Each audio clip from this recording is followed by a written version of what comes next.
Welcome to the Express Boats State of Waterfowl podcast series, presented by Gross Savon Lodge. Join our host, Doug Miller, Executive Operations Manager at Gross Savon Lodge, wildlife biologist and passionate waterfowler, along with co-hosts, world champion duck caller Jim Ronquist, and Case in Short owner Bill Byers Hunter Club and conservationist. State of Waterfowl is designed to provide you, our audience, with data, valuable insight, and information gathered from our guests that will allow us to scientifically determine the state of waterfowl, the health of our resource. We understand that the most valuable asset that we have is our resource. That is waterfowl. Without them, we do not have a season, commerce, purpose. Join us today as we dig deeper into what is the state of waterfowl. All right, welcome to another episode of State of Waterfowl series with Express Boats. We got the usual crew in the house today. We got Jim Ronquist and Case in Short, and we're just going to jump off into this. We got Luke Naylor with us with Arkansas Game and Fish, and he's on a limited time schedule, so we want to get as much conversation with him as we can before he's got to leave. And Luke's actually been on one of our podcasts before. If you remember, one of the very first ones. He was our guest. So, Luke, glad to have you back. Yeah, thanks for having me. Yeah, it's been a minute since we did that last one, but glad to be back. Luke, just go ahead. Had to jump through a hoop or two to get this deal figured out this afternoon. My apologies for all that. I got things happen, so it's all right. I was a little bit hung up, unforeseen circumstances, so it happens. Gotcha. Yeah, one of the things, Luke, that we wanted to talk about today is, we're going in 2 years now with all this COVID mess, and there's 2 years of no flights in Canada and no BPOP count, and we just wanted to talk to you as a biologist and as a member of the Flyway Council. Where are we going with all this lack of data in the world of waterfowl? Yeah, it's definitely unprecedented times, I guess. Well, if you count unprecedented back to 1955, it's a pretty long time since we've not had breeding population information, habitat information, pond counts. So yeah, it's been a long time. So there's been a lot of conversation within the Flyway leading up to this meeting this summer, and at the meeting itself, kind of trying to figure out, okay, what are our options if we wanted to consider anything? What might they be? You got something, Jim? Yeah. Before you get into that, when you say Flyway, I understand exactly what you're saying. But there's a lot of people that may watch this that may not understand the Flyway councils and how they work. So let's get into that pretty quickly, then we can move on to the main part of the discussion. But explain the Flyway Council and how it works and what makes up the council. Yeah, that's important, Jim. I'm glad you mentioned that, because when we talk about flyways, people throw the word flyway out a lot these days, as you all know. And when we talk about flyways, we're talking about the administrative flyways that were based on biology originally, but administrative flyways, that there are 4 of them in the country, and actually includes Canada. And so we have the Pacific, the Central, the Mississippi, and the Atlantic flyways. So when I say the flyway system, that's the formal process, the formal group that meets the Mississippi Flyway. I think it's since 1952. And that is a formal system that was established where the states, so the members of the Flyway are the Flyway states, so 14 of them in the Mississippi Flyway, and then the U.S. Fish and Wildlife Service and a couple Canadian provinces. And so that's a kind of an administrative body that we make. There's a whole process where we formally recommend certain things. And as a Flyway, we generally would recommend actions to the Fish and Wildlife Service. And then the U.S. Fish and Wildlife Service has a service regulations committee that would consider different actions or recommendations if they pertain to migratory bird regulations. So that's a real short version of it, but it's just a formal group that's been meeting twice a year since 1952. And that's where most regulations are kind of hashed out. And a lot of this monitoring data that we're missing now. So back in the old days, this is when we used to have a summer Flyway meeting, and we still sort of do. It's just later. It's kind of late August now. And we used to have it in July, which was typically when the BPOP data and pond counts would come in, and the Flyway biologists in cooperation with the U.S. Fish and Wildlife Service, there's some university folks, NGO folks, non-governmental organization type folks, nonprofits that were in there, different scientists in the room. And this is where people were literally kind of hash out, okay, what are we going to do for duck regulations this year? And there was all the way up until just really not that many years ago, there was a whole process where we had early and late migratory regulations processes that would go in June, July, and August. And that all changed several years back to where we're setting regulations now a year in advance. It still does use those data from the breeding grounds, but it's kind of would use data from, say, 2019 VPOP survey to set regulations for the 2020-21 migratory bird seasons. And so, to your point, we've now gone 2 years, 2020 and 2021, without those data. So that's kind of what got us all to this point of, I wouldn't say necessarily concerns, probably maybe too strong of a word, because I think we got to be careful and realize that in waterfowl management, we have such a long history of cooperative management and some of the best monitoring programs in the world in place.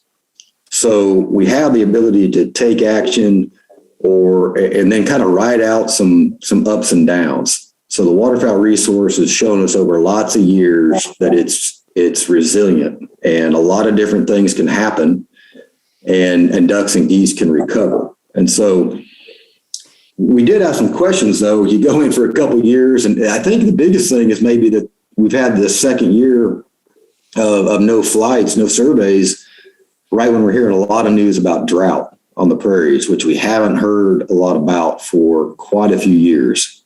A little bit in the mid 2000s, if y'all recall, where kind of a little bit of dip in pond counts and duck counts.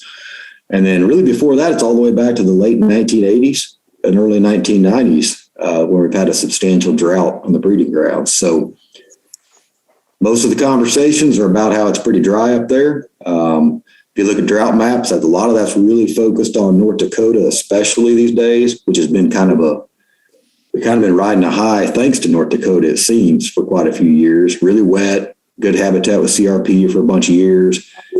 And that seems to have changed. And then of course, the Canadian prairies are dry as well. So, all that coming in, we had questions about, boy, do we go back and do regulations like we did it before? Go back and say, hey, let's wait for 2022 duck seasons. There were some conversations about, hey, do we just go and kind of hold off again and wait till hopefully we get back in the air in the spring of 2022 and then actually have data to make those regulatory recommendations for the 22-23 season. Lots of issues with that. Some of them admittedly are kind of process based, which I know is frustrating to a lot of folks, including me. But folks have now gone multiple years kind of with this regulation setting in advance.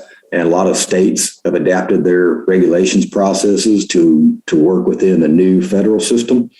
And so there's just a whole lot of moving parts to get some of that stuff changed. And some of us states, we're pretty flexible here in Arkansas. We think we probably could have held off and changed our regulatory process, but we're also a constitutionally independent agency, which is extremely rare in state wildlife agencies. Most of them have regulatory processes that are dictated by the legislature.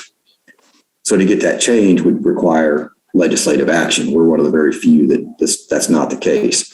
We consult with the legislature, of course, but we don't technically have to go through the legislature for every regulatory discussion. So, when you look at that and you look at the high duck counts, I think is what gave folks some more comfort coming out of this meeting that, we entered in this period of no data with still pretty close to record high mallard counts. And so if you kind of look at history and look at the mallard counts and where we would end up, it's very, very unlikely that mallard populations have dropped in the past 2 years to a point where we'd end up with a different regulatory framework than what we're getting now without data. Does that make sense? I'm going to stop right there and then y'all can weigh in if you got questions on what I said. But Yeah. I will ask another question. And as I understand it too, if you look at, we had good information in 2019. And then last year, 2020, we had some pretty good from the ground information that there was some production in the Dakotas last year to a decent amount. We didn't have a lot of young birds, but we can back all up our bird counts with the wing bee study and age ratios and such. So you got kind of a check and balance there, correct? You do. And the wing bees have continued. Harvest surveys and wing bee did continue through all this. They changed a little bit, but we did the wing bee this every year. Gotcha. Yep. So that kind of substantiates that our population, we'll say our mallard population is what drives it, kind of supports that we're okay in the liberal standpoint here. As you look at that matrix, if people's never seen it, it's kind of, what is it, 55, 60% restrictive, something like that? Yeah. And there's about 6 opportunities for it to be moderate and about, what, 40% liberal, maybe? That's right. Is that roughly right? That's roughly it. Yep. So that being all said, I guess there's been some folks concerned this year with the models on the ponds. You know, you can back up the population numbers, but I've heard some rumors about the ponds. Man, this guy says it's dry, and this guy's model says, well, there's some moisture, there's some water up there. So I guess there's a truth lie in the middle somewhere for that. It probably does. And look, I mean, the only honest answer is that we're kind of out there in uncharted waters, and you know, it's, again, the good news is we have a long period of record to figure out how ponds relate to precipitation, for example. And it's actually kind of an old, you got to dig into the reports, and I know there's a lot to read there, but it's not. The only thing I really get kind of frustrates me sometimes, you hear people talk about black box stuff, and boy, all these numbers are going in. It's just black box discussion. Nobody knows what's going on. You know, the report's right there on the website. I mean, you can go and pull the thing down, and it's gone so far as Scott Boomer with the Fish and Wildlife Service, there's a whole appendix about how he calculated an estimated pond number, modeled essentially the pond numbers for this year. I mean, it's all the way down to the computer code that he plugged in there to run the models. Like that's as far from black box as you could ever get. Now, the reality is, I think there's some old timer in science that said all models are wrong, but some are useful, or some quote around a lot like that, and kind of paraphrasing. But the point is that we're never going to get it perfectly right, but it's not some hidden process. If somebody wants to look at exactly how that was done, it actually, I think Scott Boomer and those folks dug up some model on pond numbers related to precipitation that somebody had done maybe back even in the 70s or 80s, kind of studied how ponds relate to precipitation at all these different precipitation stations around Prairie Canada. So that's what they used. They looked at it, and we asked a lot of hard questions about that at our Flyway meeting, and Scott was on the phone with us, and we, you know, it's not that you still kind of left scratching your head a little bit with that answer. If you think about it as a single answer, right? Like, well, we got this point estimate and this is right. And you have to do that to kind of operate the harvest, the AHM models, and figure out what the regulations are going to be. But there's a lot of wiggle around that, and they're honest about that in the reports. It's very clear about kind of the uncertainty around that. And they, in 2019, the last data point, there's actually those stations that they use to monitor precipitation had a little bit of an uptick through late 2019 and 2020. So that actually led to a slight uptick in ponds in 2020, which admittedly none of us really paid attention to, right? We're all worried about this one, but there was an uptick in the modeled estimate last year as well, and nobody said a word about that, including us. So I'm not calling anybody out here. We didn't pay as close attention to it then as we did now. But we're hearing a lot more about it. The drought has intensified. That's what led to it, kind of. There was this jump up slightly because of precipitation in late 2019, 2020 that made the modeled estimate in 2020 higher. And then it was decline of precipitation but that still was starting from a slightly higher point, modeled point. So the model point was a little bit lower, but it's still higher than the last observed, which it didn't make a lot of sense to a lot of us. But look at the drought maps, look at where really the red hotspots are, and a lot of it's in the Dakotas. And I'd urge everybody to go dig those up. There's a University of Nebraska has a real nice drought University of Nebraska drought monitor. Pop that in, it'll show right up. Really easy to use. That's the one I've started using now. And the real red spots are in North Dakota. And you gotta remember that the AHM matrix uses only Canadian ponds, not Dakota's ponds. Right. And so we all read the report from North Dakota Game and Fish, right, that talked about the biggest year-over-year decline in pond counts. But remember, their duck counts didn't drop that much, even in North Dakota. So, but those North Dakota pond counts don't figure into AHM right now. So there's a lot of layers to the onion. And That's a good one. Look at that matrix and those pond count and those duck counts. I'm telling you, and Jim and I, we talked about this, looked at it on the computer together, and man, you can go way over to the left on that matrix with the mallard count that is estimated right now. And you can get all the way down to, what was it, 1.5 million? You basically go off the chart, literally go off the chart to the left with the estimated mallard count. Yep. And you're still in a liberal regulation because of how high the mallard count was. So with that,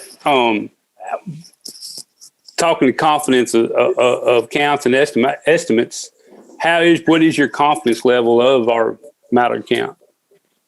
It's good. I mean, you think about, again, go back to North Dakota's, right? So the modeled estimate for that's used in AHM didn't show much of a decline in the mallard count, right? And you look at North Dakota's, I'd have to go back and dig in the details, but generally they didn't show a huge year-over-year decline in duck populations. It was all about the ponds, right? That's what most of the headline we all looked at, 70-something% decline, I think, in pond counts.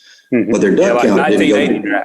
Yeah. But their duck count, if I remember right, didn't drop that much. And so it would make, even with that major habitat loss. So we would think, at least to me, and everybody's got a different opinion on this, right? So, but at least to me, it kind of gives you a little bit of more confidence that, okay, there is some observed data from North Dakota, major habitat decline, not a major duck population decline. All right, where are we on the AHM matrix? If we assumed that we didn't have a major decline in mallard populations, even if we had a major observed habitat loss, we still would be in a liberal season for next year. And to me, the biggest thing out of all our conversations we had, spent a lot of time on it at the Flyway meetings. And, we come out with a lot of confidence knowing that we do have phenomenal monitoring systems in place. We continue to maintain banding operations. We continue to do the wing bee. Harvest surveys have continued. And we all sure hope we're going to get back up in the air and do counts next year and get back on track. So that's the big message, I guess, is it tells us again why important all these monitoring. When there's talk about cutting monitoring programs and not keeping up these sorts of surveys for migratory birds, that's why most of us that's where we get most agitated and think that, boy, those things are critically important. We got to keep those monitoring systems in place. You bet. I'm looking at that drought monitor right now. Can you get one for the Canadian prairies? What's it on? Yeah, I think it's that North Dakota, that University of Nebraska one. I can dig it up here, but I'm on it right now. Let's see, US Drought Monitor. There's a couple different versions of them, and some of them are easier to deal with than others, frankly. Let's try the World Drought Monitor. And as much as I hate to give any credit to the University of Nebraska, I think theirs is actually pretty good. That's pretty funny right there. Yeah, I mean, that goes way back. So yeah, I get it. Hey, Luke. Yeah. What is your thoughts on possible impacts of the freeze that we had this late in the wintertime? And are those numbers, I know there are no numbers, I would assume, but how do you figure that into the big scheme of things, or can you? Boy, it's really hard to, other than, you kind of get up anecdotal reports, and anecdotal doesn't mean bad. I'm not trying to imply that. It's just that people see things here and there, and it's always really hard to know how much that scales up. I mean, I've heard more about bluebirds in people's boxes in their backyard and dying out down around these parts than about anything else. Because I know I had bluebirds nesting in my backyard for better than 10 years now, and they're gone. But, I think you'd see that stuff if there was any major drop. I mean, it would have showed up maybe in the North Dakota counts we've been talking about. And, they didn't say major impact there. Folks it may take a couple years. Folks are doing research projects looking at non-hunting season survival. They may be able to look back and detect a little blip for some species, but that's going to take a couple years to sort out, because y'all are familiar enough with banning data to know that it's not, you find out where a duck is shot almost real time, but to really do the hardcore analyses about harvest rates, survival rates takes some time, right? So it'll be a minute before we figure that out. So,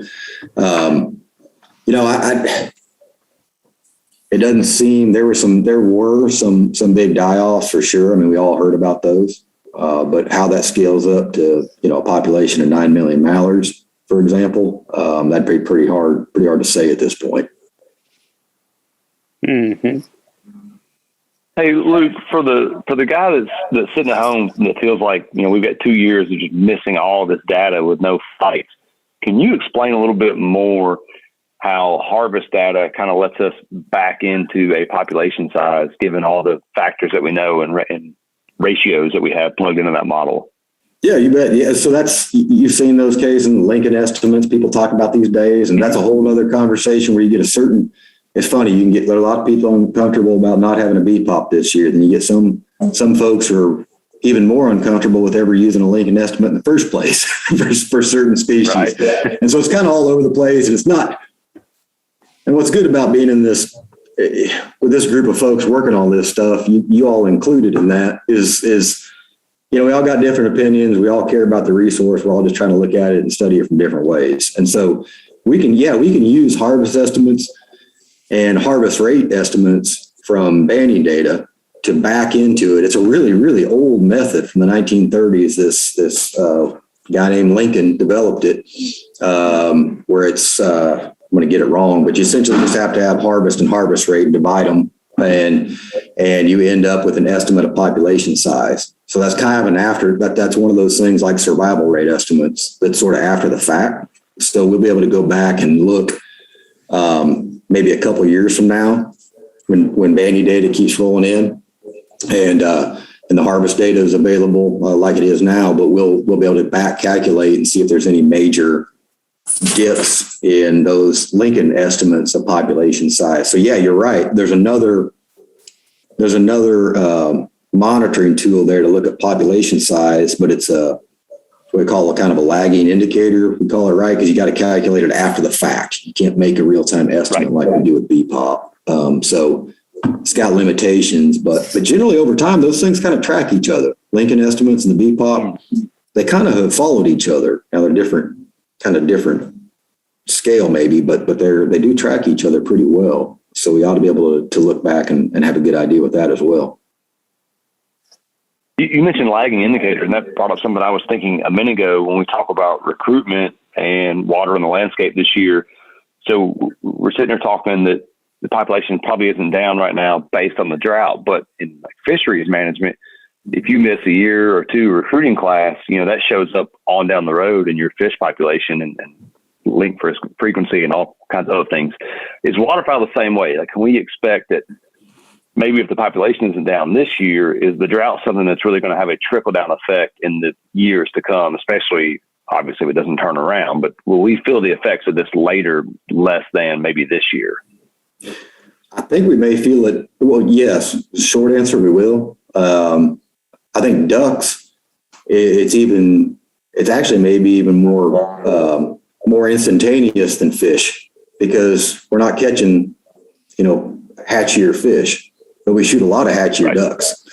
And if there aren't hatchier ducks, hunters are going to notice that, and they've already been noticing it. If you hunt down where we do, you've noticed that there's a lot more. When you look at the age ratio Jim mentioned earlier, they're not high. I mean, there's not a lot of young ducks being shot down in really from about that kind of Memphis, Arkansas, lower Tennessee latitude on down.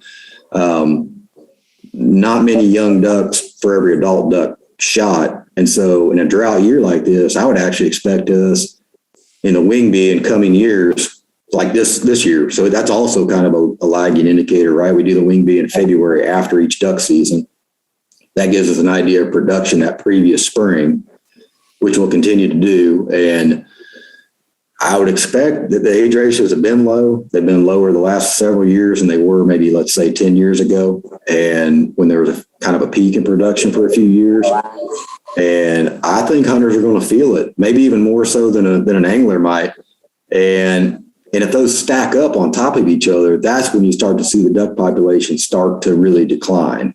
So if we have a couple bust years in production, we're talking about like your analogy for fish, you have a bust year, you'll feel it that year when you're hunting. And I think you'll feel it in future years as populations start to decline. That's what we've seen in long-term droughts in the past. We just don't know yet if this one's going to be a long-term one. We kind of keep thinking there's going to be one at some point, and it hasn't happened since the late 80s. None of us want it, but I guess it's inevitable. Maybe this is the one that's finally going to happen.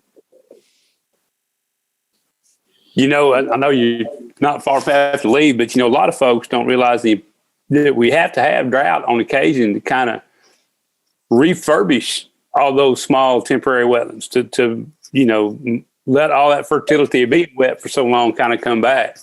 Can you explain that a little bit quickly before you have to leave? Oh yeah, definitely. Yeah. So every wetland needs as much in the name, it's kind of a misnomer, but I mean, a wetland needs drying as much as it needs wet. Y'all are hearing a lot about that with our Green Tree Reservoir stuff down here in Arkansas right now. It's the same thing up there in those prairie pothole wetlands. They've got to reset. They become less and less productive as years of flooding consecutive years of flooding go on. So they kind of need to hit a reset button. The concern is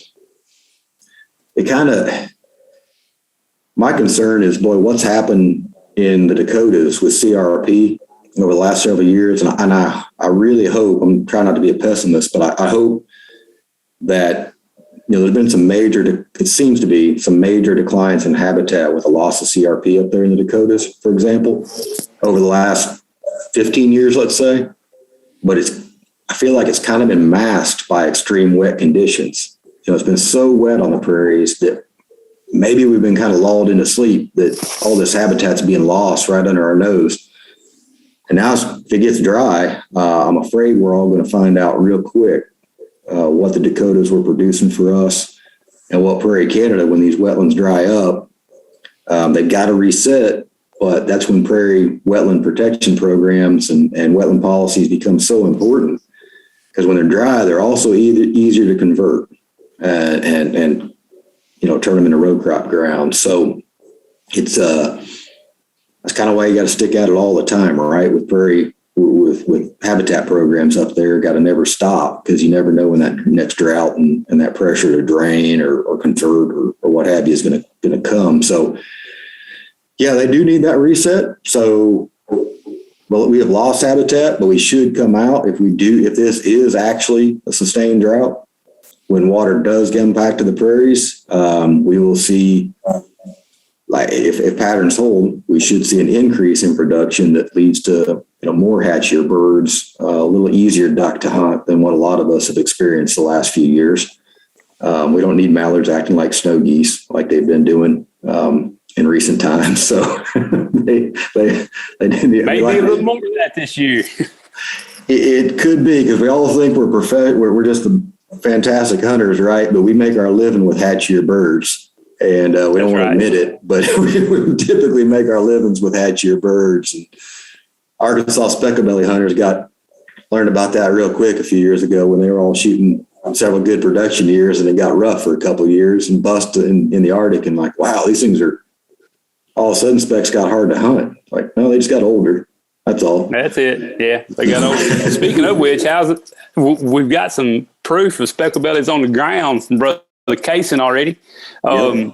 So we've been talking about ducks. So what does our spec recruitment look like for the year? Mixed, I think. It's kind of tough. We get a lot of our reports from those guys who are up there on the banding crews, and they have not been able to go up and do the goose banding on the Arctic over the last couple of years. Same deal due to the pandemic and going into those remote communities. So we don't have as good information. What we're going to do, though, there'll be our folks with the Canadian Wildlife Service and the provinces up there really ramped up this fall production survey last year. There's been some folks doing that for years, but they really kind of formalized it and ramped it up to a high level last year. So it should be, maybe not this year, maybe next. Their plan is to be able to have fall production information. So that's just guys driving around and scanning flocks to look at percent juvenile. And because you can tell that obviously with snow geese and specks with spotting scope from the road. So they do these ratios and in different areas of the prairies as geese just arrived there, like now, and for the last couple of weeks. Their goal is to have that out to all of us by the time hunting season starts in the future. So look for that to come out fairly soon. Maybe before seasons really get ramping up here in the South. But that should give us a really good idea of what production was like across the Arctic more broadly. The north wind blowing today, and I got a text today about some white fronts showing up at a place in Arkansas as well. So some of them rode the wind down here. That's cool. Pretty cool stuff, man. Oh yeah, definitely. It's fall finally. Yeah, finally. Yeah. So I guess to wrap this thing up with you, I know you said you had to get going early because we could talk forever, but to sum it all up, you're saying the sky ain't falling just yet? No, I think that's where we came out at the Flyway meeting. Again, I'm keep saying that, but we had a lot of discussions. I just want people to understand that it's not like people sit idly by and kind of just let this stuff happen. We kind of air this stuff out, talk a lot about it, and not that we get 100% comfortable with everything. If we're like that, we probably have to find a different job. But it's, you kind of get to a point and realize, look, as long as we keep our solid monitoring systems in place, we get back on board next year. Of course, we said that last year. I'll admit that freely. But if we keep those data streams moving, we've never had a situation where we shot so many ducks in one year that it crashed the population where it couldn't recover, right? So even if it's a really, really, really bad decision, we've recovered from these sorts of situations in the past. So I have no reason to believe we can't recover from whatever we're going to be in here for the foreseeable future. We'll recover from that too. Can't beat that. No, Luke, as always, it's always a pleasure to get to visit with you. And I know you got a wealth of knowledge there in your head, and we certainly appreciate you taking time out your schedule to visit with us. So we're going to let you cut out and go do some other things today. And I can tell we're going to have you back on another podcast here before too long. So thank you again for being with us today. Yeah, anytime. And I'll get my act together better next time. And I'll make sure I can have more time to spend with y'all. We appreciate it, buddy. We'll get it right next time. Take care, y'all. Thank you. Thank you, Luke. All right. Well, guys, talking about exciting times and fall in the air, Casey, he was just saying that you saw some speckled bellies today and yesterday. Give us a little update on what's going on your farm. I know you put some early water out for somebody in Arkansas just to kind of give those birds a place to rest. Tell us what's going on your farm right now. Yeah, we were a little ahead of schedule this year. We've had some wet springs, as Jimbo can attest to, for seems like, the last 5 or 6 years. So this was the first time we put out any water in August. First time we've cut rice that early in a while. So we got some water started right there at the end of August. We had I think Jimbo had a little friendly wager about how long it would take for ducks to show up. I think within 72 hours, we had a couple teals show up. So, it's almost like they're just sitting there waiting for the opportunity. But things are bumping along pretty good, in kind of mirroring that early water, being a little ahead of schedule. Our white front showed up Monday. We had 4 on the ground Monday. Today with this north wind, a little over 50 showed up in addition to those. And I would say today's the 22nd. That's probably a little bit early, 4 or 5, maybe 7 days earlier than usual. I think a lot of times it's really a lot closer to 1st of October before we start seeing 50 to 100, good number of pintails on the farm right now. Still, I know you mentioned y'all's blue wings have kind of changed patterns down there, but we've still got a healthy number of blue wing up here. So that's interesting, and a bird that travels like that there's still that many north of you right now. But I would say things look pretty good. They look kind of ahead of schedule in comparison to most years. And like I said, that could be the factor of our water being a little earlier than it has been. But it's certainly good to see ducks in the air, pintail included, and to hear those giggle chickens in the distance. That's been a nice thing the past couple of days. Yeah, here at Gros Savon, we're in the middle of our teal season.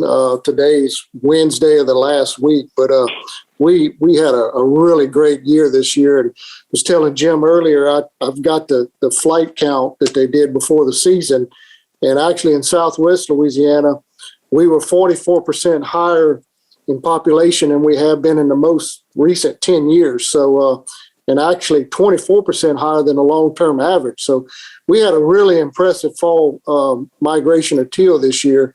I know we don't have the exact numbers. It looks like we did shoot a lot of adult birds just looking at the bag limit. But it started off with a real bang. We had Hurricane Nicholas coming up from the south. It kind of drifted over us and stalled out as a low and gave us some really good hunting days, overcast, rainy in the rice field, and it was really quick limits. But after that first week, I guess going into the weekend, things started kind of slowing down, and by Monday and yesterday, things had really, really slowed down. I think a lot of those birds may have moved out, and we were hoping to get a little bump with this front that came through last night for us. We actually dropped into the mid 60s, which is kind of cool for right now, but it's time for one of those fronts. And from talking to all the guys that went out this morning, I don't think it happened like we thought it was. So I don't know if just the gun pressure or these birds packed up and headed south. Maybe that'd be a question for Paul Link and see if one of his telemetry birds came through and see if they went ahead and made a jump down to South America or something the last day or so. I don't know. But can't complain. Really had a great first week of the season. It's been better than it's been in a long time. That's awesome. Yeah, I'll be curious of what you see the next 2 or 3 days. I think we're supposed to be cooler tonight. This is supposed to be the coolest night of the front. So, and with that moon, I'm curious if you don't get a little bump tonight. Yeah, we had a really big full moon down here. We had some clear skies, and so I don't know how that plays into it, but it's definitely staging up to be an interesting week. We'll see how it goes, and we're fortunate to, we talk about killing limits. We're still on that 6 bird limit on teal season. We used to be 4. If this would be a few years ago, we'd be high 5, and we're still killing limits every day. But since we're trying to kill that 5th and 6th bird now, it's kind of, we're saying it's slowed down. But in reality, to the past, we're probably not much different. We're just basing it on limits. Yeah. Well, that's interesting. You mentioned the gun pressure and stuff. Our teal, they just don't tolerate gun pressure much at all in the early season. We were talking before we jumped on here. We've kind of been, quote unquote, saving our birds up. It looks like the front's going to line up pretty good. All the guides are taking their little kids this weekend. I hope to get them on one of those, 20-minute teal hunts. Nicer weather, a few mosquitoes, but not January, not cold, not freezing in the woods or anything. But I hope to get them on a bang up hunt like that. But it's fun. It's interesting. And we talked again earlier, the difference in culture between Gros Savon and then up here at Bill Byers Hunter Club. It's just, we teal hunt when we can, but it's not the same as South Louisiana. I mean, y'all's teal culture is just unbelievable down there. Yeah, it's an awesome time of the year at Gros Savon because the fishing, things are cooling off, and the bass fishing, since the water temperature is cooling off, the bass are biting. The salt water, the shrimp are starting to move out to marsh. So I mean, just to shoot a limited teal and go have lunch and then go catch a redfish or a bass in the afternoon, it's probably the coolest 2 weeks of the year for us. Making me want to get in the truck and head that away. Right.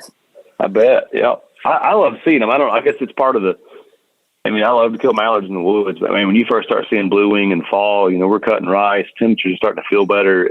I may get more excited about seeing blue wing than hardly anything else that shows up. It just marks that, lights that flame again every year. We're right around the corner from it. Yeah, we had Justin Martin on our last podcast, and he used the phrase wearing the paint off your decoys when you give them a call. And there's nothing like a group passing you up and you give them a big hail call there and see them do a U-turn and set up. That's just, that's really pretty. Yep.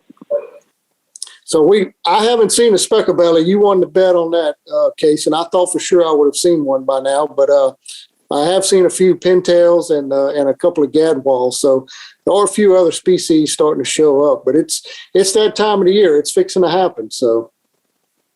Yeah, I'd be willing to bet the birds we're seeing right now, and I feel like I had this conversation with someone maybe yesterday, but I'd be willing to bet that the birds we're seeing right now are going to end up in your part of the world for the winter.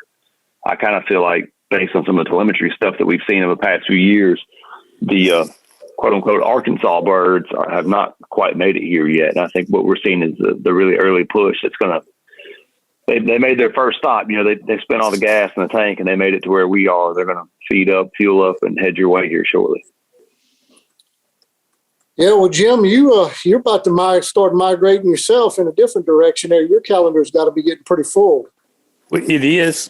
It is getting pretty full, but I'm really not going anywhere until November. Other than going to go, Case and I are going to try to shoot some teal late next week with some guys. Other than that, I'm pretty much here. I still got some weekend events to do.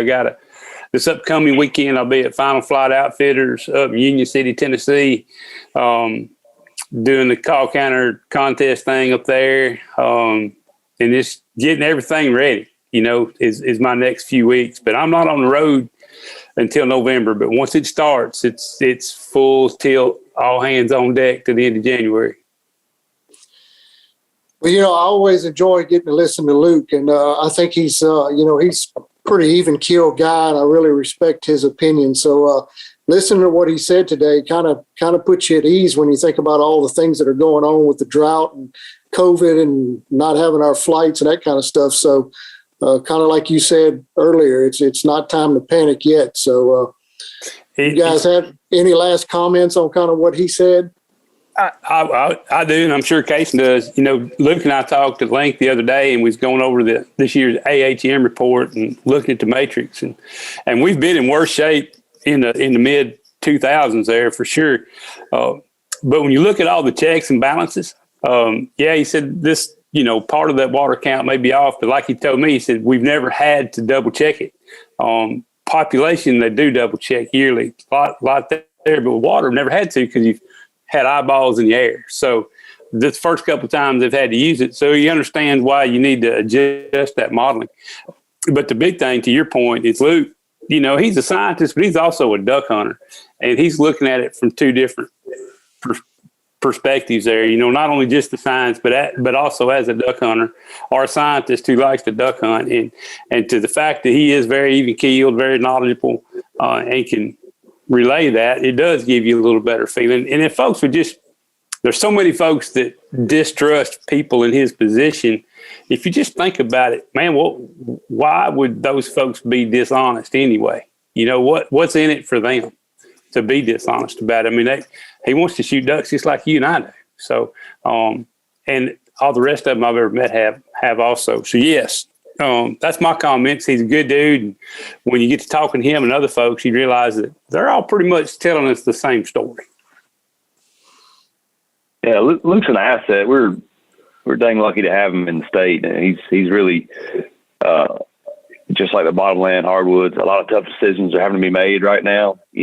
Some things that we have to protect, and I don't envy those guys for having to make those calls. But Luke is definitely an asset, and I think kind of to the overall conversation today, you look at 2 years without surveys, and everyone thinks, oh man, we have no data. We don't know what's going on. Well, we do, through Lincoln Peterson estimates and other things, we're able to back in the population, so we've got an idea, a really solid idea of what our numbers were last year. And as harvest data rolls in from this year, we'll be able to look back and kind of understand what went on this year as far as population. So there'll be a gap in the aerial survey, but it's not a complete gap in data. I think the only thing kind of concerning for me, I know we're going to feel the immediate effects this year without year age birds. I think that's going to be tough. We're going to be shooting a lot of adult birds.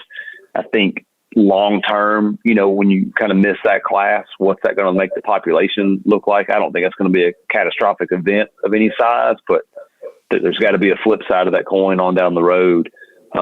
Now we get some water on the landscape next year, and maybe nothing's ever seen of it. But if this drought continues, that's going to start to snowball, and I think that's when we're going to have more conversations and start, I guess, raising the concern level a little bit if it continues. And the good thing to that is I think we'll have eyeballs in the air back this coming May. So we'll know for sure. But back to the other point about having a year of bad recruitment or bad production, production couldn't have been top shelf this year, no matter what the breeding population was. Mm-hmm. And with the widening of mallard wintering distribution due to all this crazy weather we're having, I could see some phylopatry issues coming with not having that young age class of birds. I can see that turning into something, and it's happened before, and I think some of that he talked about in the early 2000s kind of started to spawn that widening of mallard distribution. We had some of those early warm years. We had some bad production. I forget what year it was, but I remember looking at the AHM matrix, and we was on the first block in the liberal. I mean, we barely made the liberal cutoff for BPOP and ponds. So that kind of started kind of what's transposed into now. So be interested to see what comes down the road. That may lend itself to our last guest. We're talking to Justin Martin. He kept kind of hammering home the idea of going on days that were good days, laying off the days that's going to be bad. We talk about those phylopatry bonds. Maybe it's time for the average duck hunter to kind of think about that. If it's a day that it's not going to be good, don't go burn those bonds. Let those birds rest. Let them have that opportunity, and maybe as in our own way, be a little more conscious about how we apply pressure to the birds. I think that could go a long way through this whole event, if you will. Mm-hmm. Agreed. Well, guys, as always, it's been a great conversation, and look forward to the next one. So I guess everybody out there that's listening to us, by all means, please share this with your friends. And a conversation with Luke Naylor is exactly why we created the State of Waterfowl series, to help the average duck hunter learn that there's so much more goes into the thought process and the science behind the duck seasons that we have. And it's not just a whim of what some politician thinks we ought to be shooting. And so we thank all those biologists and all of the states that participate in contributing data to that program. And we hope here on the State of Waterfowl that we can continue to learn more and more about how that process works. So thanks again to Lou. Thanks to Express Boats for hosting this series. And thank you, Jim. And thank you, Casey, for taking time out to talk to us. You bet. Thank you. We'll see you guys later. Thanks so much for joining us today. Be sure to invite your friends to listen, share, and subscribe to this podcast. We all want to know, what is the State of Waterfowl?